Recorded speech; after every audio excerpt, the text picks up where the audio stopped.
welcome to Canonical. I'm James Shao, and with me are my brothers in letters, Iad Darris and Sam Spieler. Hey, Hey, Hi, guys. So today we are wrapping up our series Race in Contemporary America, where we read Brit Bennett's The Vanishing Half, Colson Whitehead's Sag Harbor, and Tommy Orange's There. Our discussion continues off-air on Reddit at Canonical Pod, and we are also on social media at Canonical Pod, one word. Let's start by talking generally about this series, guys. What surprised you when reading these books? honestly, I can't say that anything surprised me. I think that, especially when I was reading There and The Vanishing Half, it was pretty much what I expected. I had been aware of the buzz surrounding those two, and I feel like the novels matched the buzz pretty much exactly. I feel the same way. I didn't know much about any of the books going into them. I knew a little bit about there. But yeah, I would say the same thing. The books definitely matched the buzz. Here is a bigger question, I guess. Can you write about race in a surprising way? Because it's a very heavy topic, it's a very meaningful topic, but it's not a topic that most writers are likely to be playful with. This is something I struggled with a lot when I was in my MFA program, because I think that to write about race as an Asian American or Chinese American more specifically, you're kind of pigeonholed in a lot of ways because it's kind of like that double gaze, right? Where people expect a certain kind of story from you. And also the experience, the lived experience, is not so different now than it was 5, 10 years ago. And a lot of people have been writing, in that period of time. It is different from, the 1980s and the 1990s, around the time when Amy Tan got famous. So it did change a lot if you compare those books with what's being written right now. But as a whole, things are not very unique. Things don't change that quickly. I think that, yeah, in some ways it's hard to be surprising. But I also felt when I was reading these three books that I was a bit surprised by, I guess, how current and fresh they are. It's very different from books I read in school. And, those books were written like 30, 40 years ago. So obviously they should be different. But I was surprised by that. I guess a lot of the books you are assigned in school are more historical in nature, right? I'm thinking specifically about a lot of the Black stories that we read were focused on Jim Crow or even during slave times. These are much newer, both they're more recent, but they're also not focused on the past so much as on the present and moving forward. I think our focus right now is important because I think that we see some benefit in reading in and of itself. We see it as a social good, and it's not so clear, I think, right now at this moment that it has as much social import as people like us might believe it does. Bennett wrote in, I think it was 2014, an article in Jezebel. What was the title of that article, Sam? I don't know what to do with all these good white people. Something like that. We will link to it in the show notes as usual. But I think that in our case specifically, we are, as Bennett would say, good white people, in that we mean well and we recognize racial injustice in the world that we live in. Now, if we genuinely feel that way and we want to work towards social justice, what role does reading fiction have in that process? Does it really have the role that we think it does?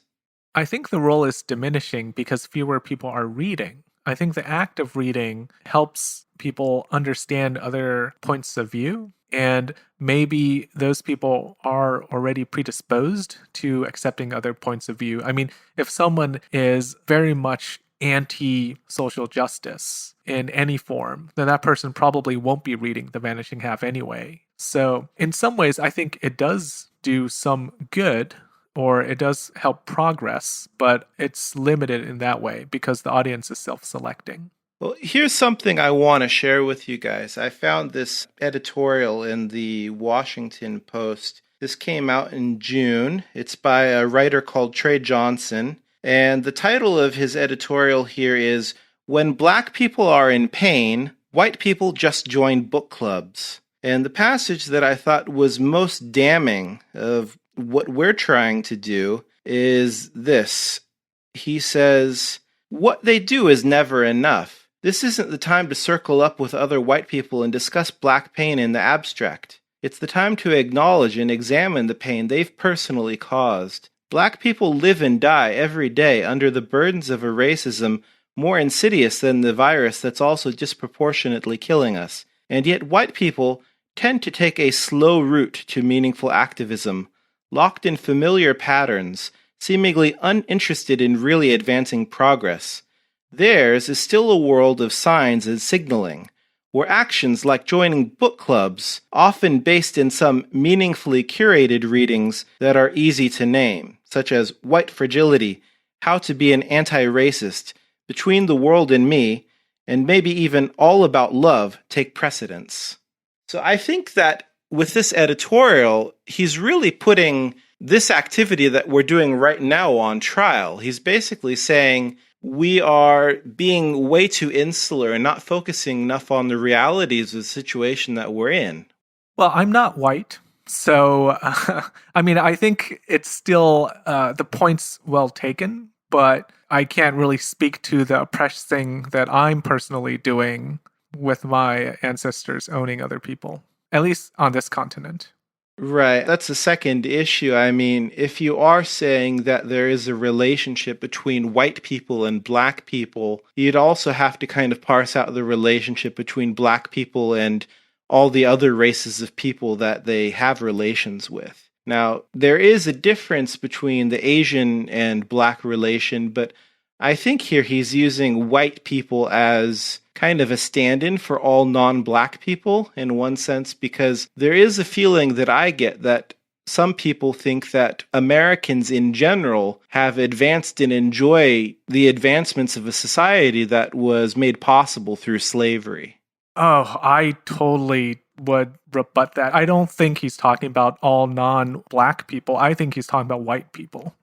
He's talking about the institutions of power, and it's very hard to say that other minorities hold significant amounts of power to move or oppress a certain group of people to the extent that white people can. I mean, I also read the article because you linked it to us beforehand. I think it's very much talking about black-white relations and not like black-other relations, because Asians can also be black, like dark-skinned and mistaken as black, and experience racism because of the blackness of their skin. I don't think this is a black and non-black topic. I think he's squarely talking about white people in the article. And I also think that Bennett's specifically talking about white people in her article, because that's the problem that's being grappled with. What you're talking about in these articles are what white people do, and me included. I'm participating in the action, but more generally, it's not something that a lot of stereotypical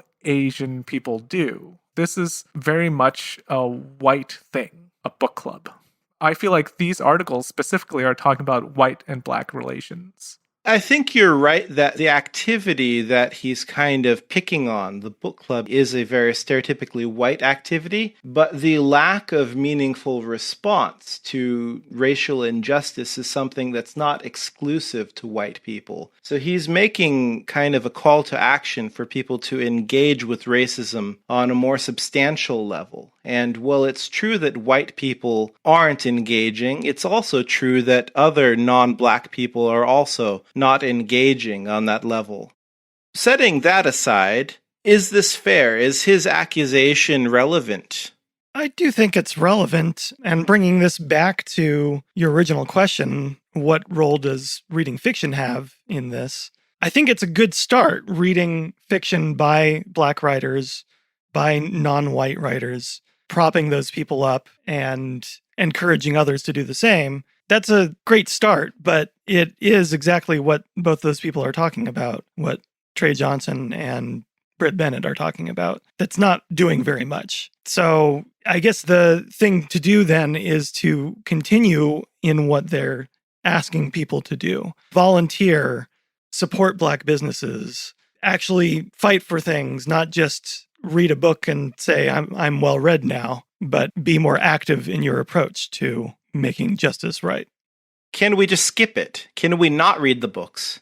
You could, I suppose, but I do agree with what James said earlier. I think reading fiction from perspectives other than your own does open your eyes to different ways of life, different experiences, different backgrounds, different stories that either you might not get otherwise, or that at the very least are more easy to swallow than in a more confrontational way. It's an easy way to break yourself into those politics.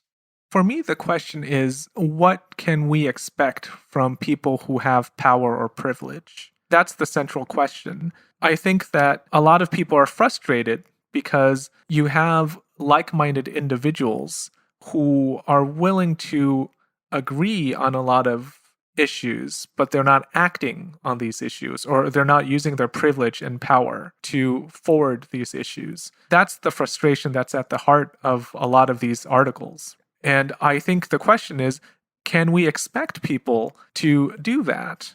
I'm of a mind that I think change happens in different ways. I think change can happen in big ways, like joining protests or writing editorials like people are doing here. But change can also happen in small ways where you influence hearts and minds. I don't think it's fair to expect everyone to create change in a big way, because not everyone thinks the same. Not everyone will react to a situation in the same way. I think expecting that it's just very unlikely for you to be pleased if you expect that result. I think that having these small changes, changing hearts and minds, is important, but it's not as dramatic or as important, but it's still important. I think there's a sense that it may be a kind of pacifier for a lot of well-meaning white folks. They feel like because they've read the books, they've done enough and they can stop there. It gives them a way out that might be too easy.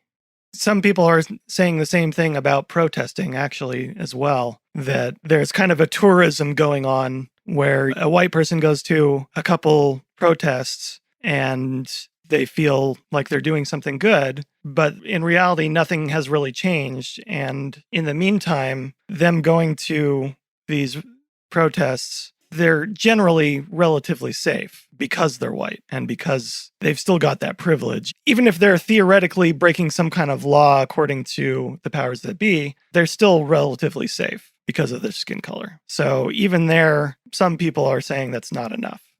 I mean, here I tend to agree with James that I don't think it's reasonable to expect monumental virtue from ordinary people. I think that everyone has to decide what amount of virtue is monumental and what amount of virtue is ordinary. But I think that simple decency is underrated.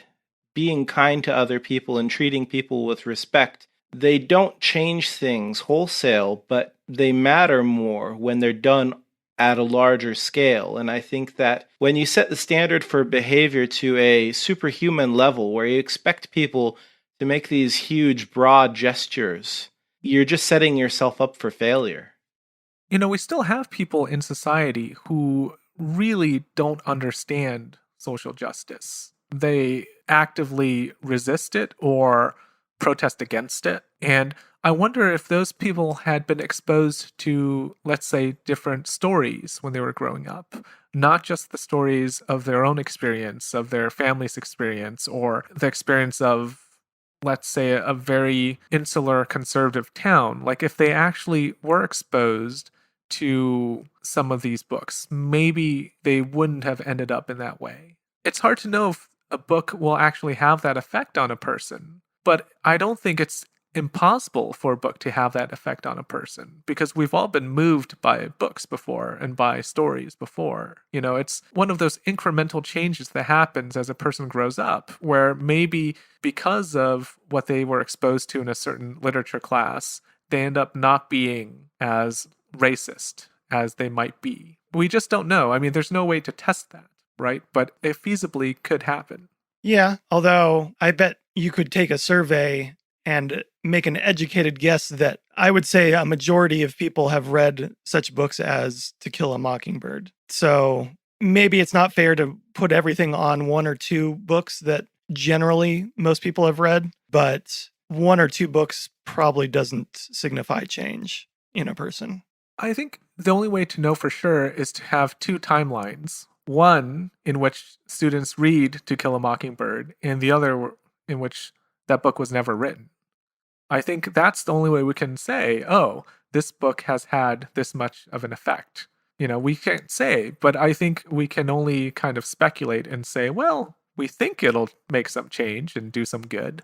I think the takeaway for me, at least, is that character identification is a very powerful thing, and seeing the world through somebody else's eyes can really influence your perspective. How much that changes a racist to a non-racist is very difficult to measure for obvious reasons, but I think that it can happen is certain. But the problem with fiction is that you can't force a person to read a book. Even when it's assigned reading, even when there's a class grade depending on it, you can't force a person to read a book. And when people encounter these books that might change them, it's usually in high school. And by high school, they're probably as racist or non-racist as they're ever going to be. So I feel like it's kind of a foregone cause at that point.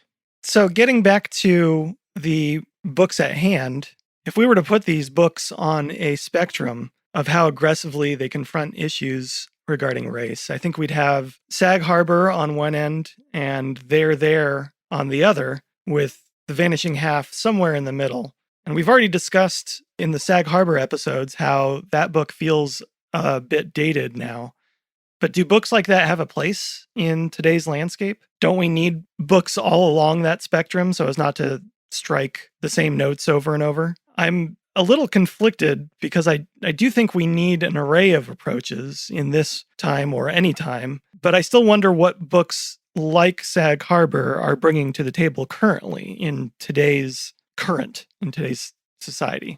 I mean, for me, this really has to do with this idea of post-Blackness, because in essence, I think this question has to do with, can a book about Sag Harbor be relevant? Because it's not talking about social injustice. It's talking about a lived experience of upper middle class Black person in New York. It's not advocating for change in a certain strident way. Is that book important, and should that book even exist? Like, that's the kind of question.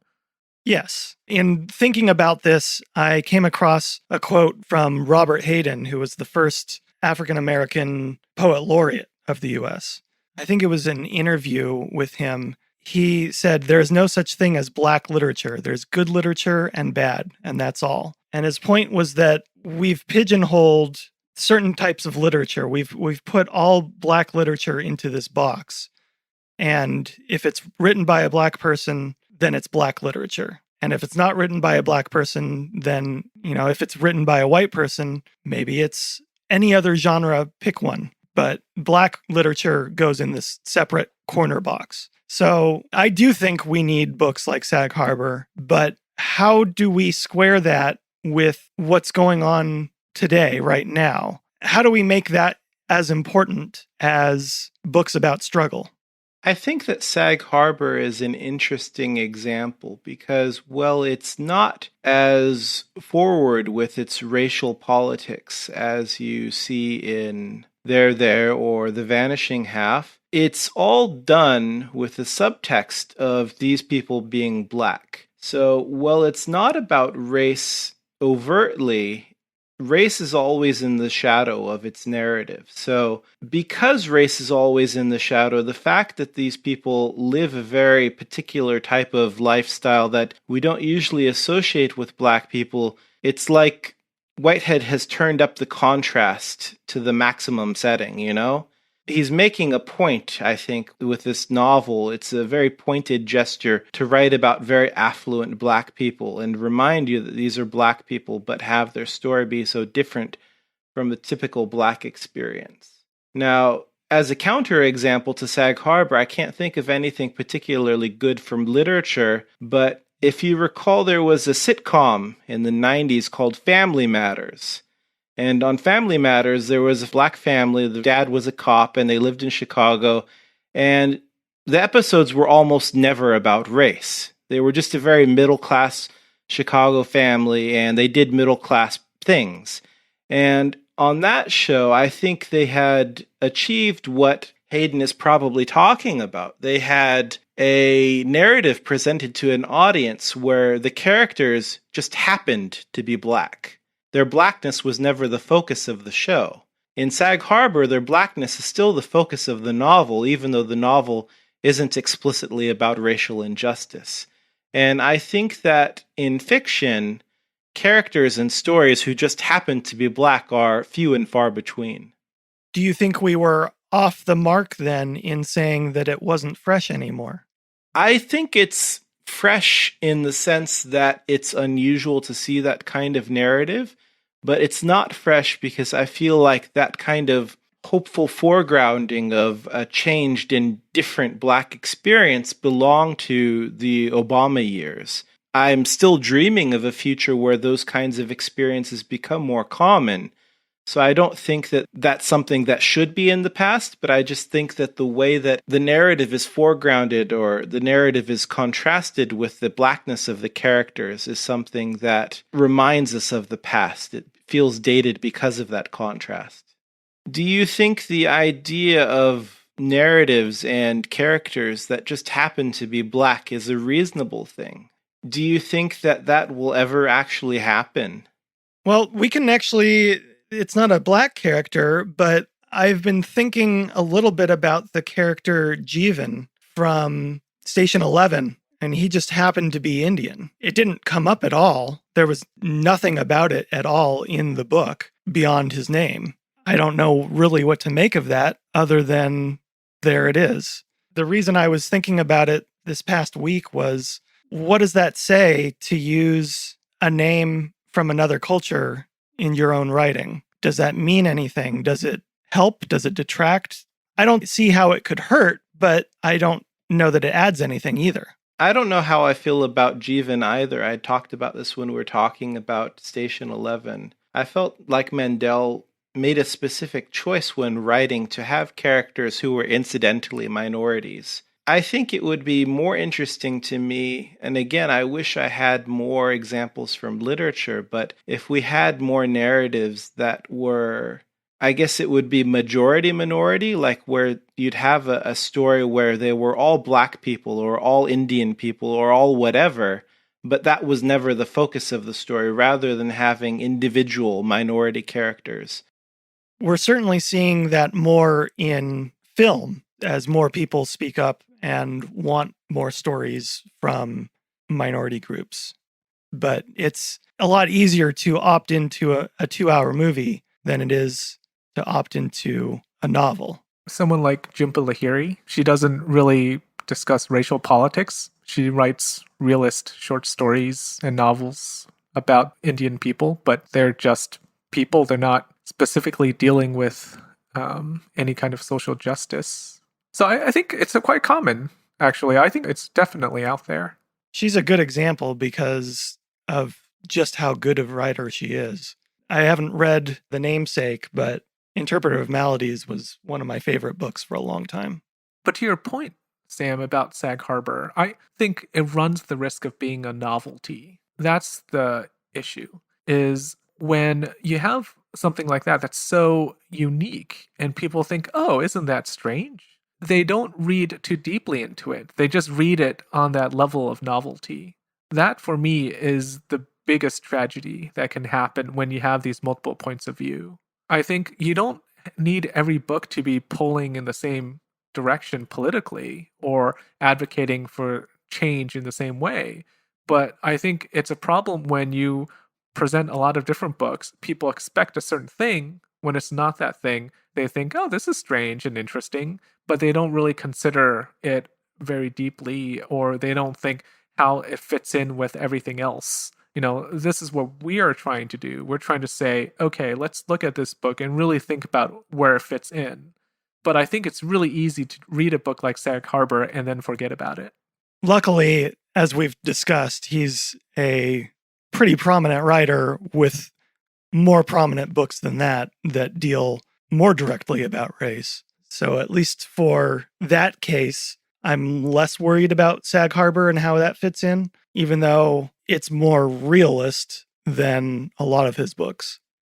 So we're focusing a lot on Sag Harbor here. And when we're talking about post-blackness, it makes sense because we all talked about how it felt a little bit out of our time now. It doesn't seem to fit in to this strange timeline we're in. I wonder, can we make any kind of argument for post-blackness for The Vanishing Half or post-redness in there? Can we say that there are elements of post-blackness or post-redness in these two novels?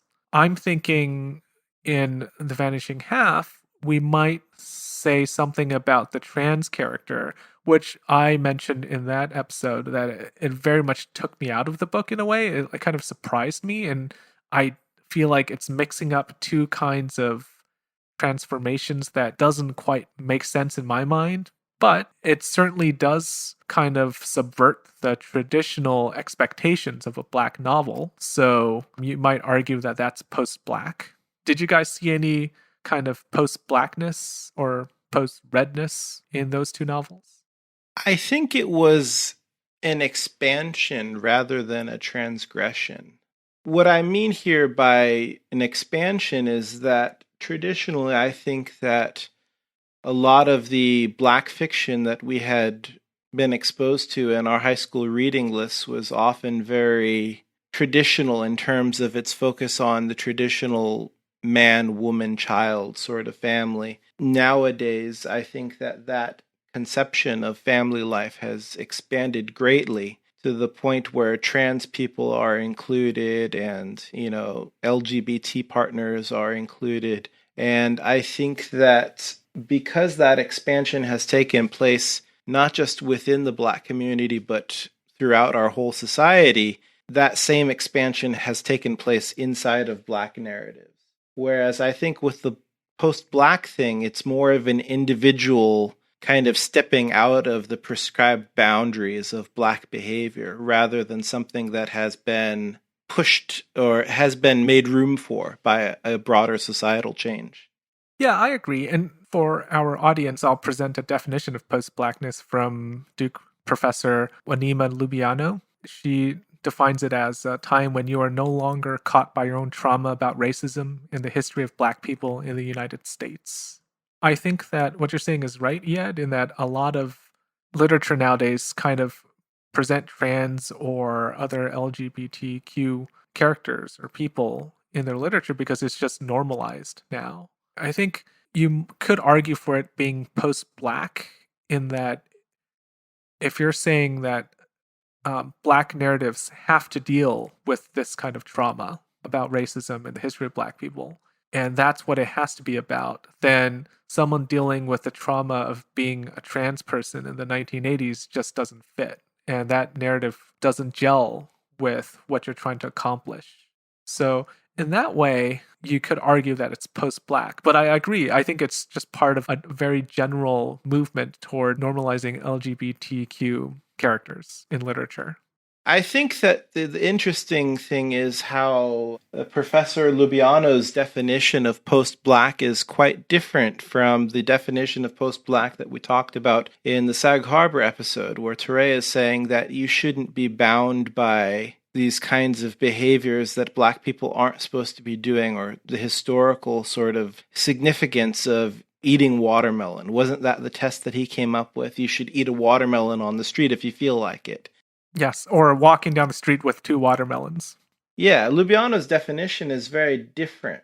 Do you think that they're basically the same, or is there some sort of different conception there? I think they're linked.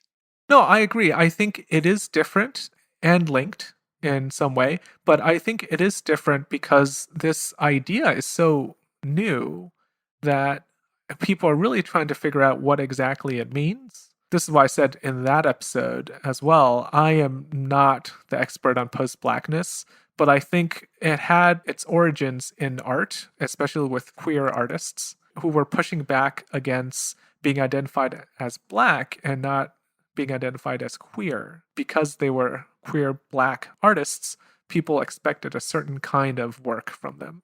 So it's hard for me to say exactly which one is right. I think people are trying to figure out what exactly it means to be post-Black, but it's linked in that it's this sense of trying to overcome that shared history, the trauma of the shared history, or overcome expectations that are created from that shared history. So it's linked in that way.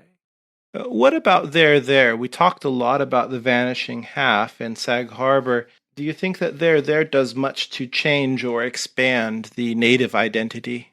I don't think there's much post-red in There, for sure, especially when you consider how it ends. It's very much steeped in struggle and self-policing. It's very much focused on the problems within and without the community as they relate to the community, rather than any other issue. It's a series of stories on being Native American in the US.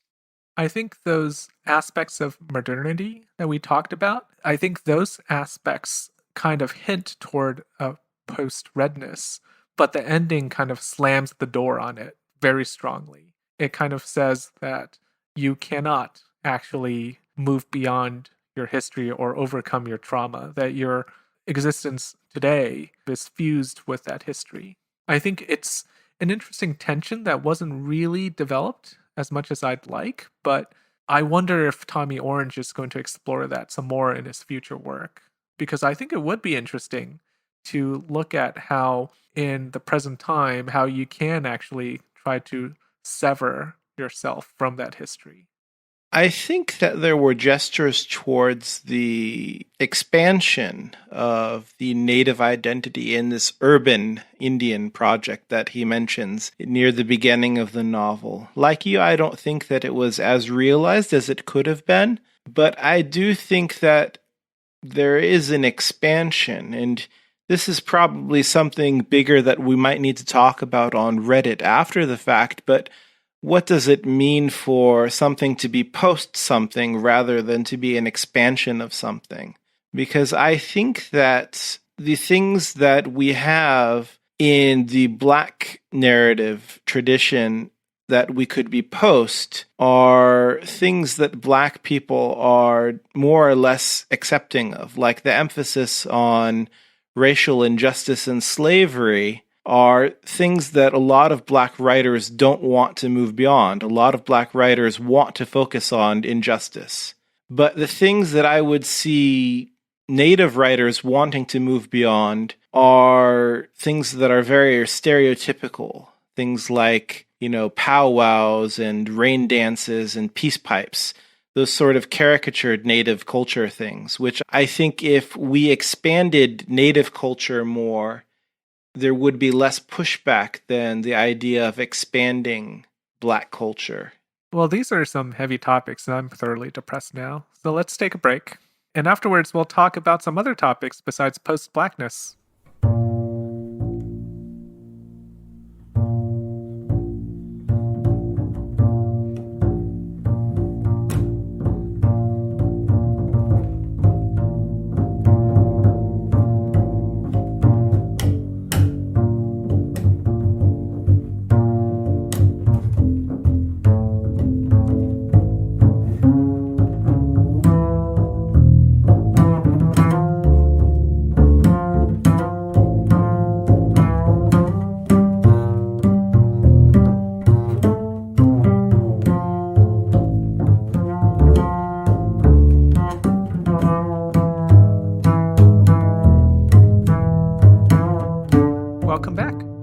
These three books, we attempted to explore race in contemporary America via literature written by American minorities. Given the magnitude of this topic, it's impossible for us to cover everything. So, what large ideas or themes do you think we missed here? Well, we really only covered, as you say, a very small section, and really only a small section of a couple different races and the things that they're facing. So we're missing huge groups of minorities. We don't have Asian Americans represented here. We don't have, Indian subcontinent Asian. When we talk about race in America, the obvious place to go with it is the relation between minority and the dominant white culture. And that's obviously a very important dynamic, but I'm also very interested in the relations between minorities. I think that that's something that I really want to read more about. I think for me, stories about immigrants, and I say this because, I am child of immigrants, but I think stories about immigrants or immigrant stories are very different from African American literature and Native American literature for obvious reasons. And we didn't cover that at all. I think that's its own series, really. It's impossible to really say, okay, we're going to read 3 books and this is what we need to know about African American literature. That in its of itself is really difficult. But what I did really enjoy is by reading these 3 books, I did feel like I got a sense of contemporary literature. These 3 books all did feel very contemporary, even though we talked a lot about how Sag Harbor maybe is a bit dated, but they all felt very contemporary to me. And that's what I really liked is actually, in this series, maybe we didn't focus that much on it as a survey, or maybe we didn't cover as much as we wanted to, but I did definitely get the contemporary taste, that flavor. They're not stuck in history. They're much more concerned about right now. Even Sag Harbor, even though we talked about it being dated and the fact that it takes place in 1985, it's still a much newer take than a lot of classic books about race in America. One of the things I'm curious about that I'd like to see in other books is a pushback against or an exploration of the idea of the model minority. I know that's something that's been discussed a lot in recent years, but I haven't read anything on that. I would think that's more in the Asian American writing than anything else, but I would think that would also bleed into other race works as well. Okay, let's conclude here. Thank you for listening. You can find our reading schedule once again on Reddit at Canonical Pod, where we also regularly post threads for discussion. We'd love for you to join us. We also post show notes and ask interesting questions, hopefully. You can also find us on social media at Canonical Pod. That's Canonical Pod, one word. We'll be back next week with a review of Donna Tartt's The Secret History. If you're interested, go ahead and listen to us then. Till next time, happy reading, and we'll talk to you soon.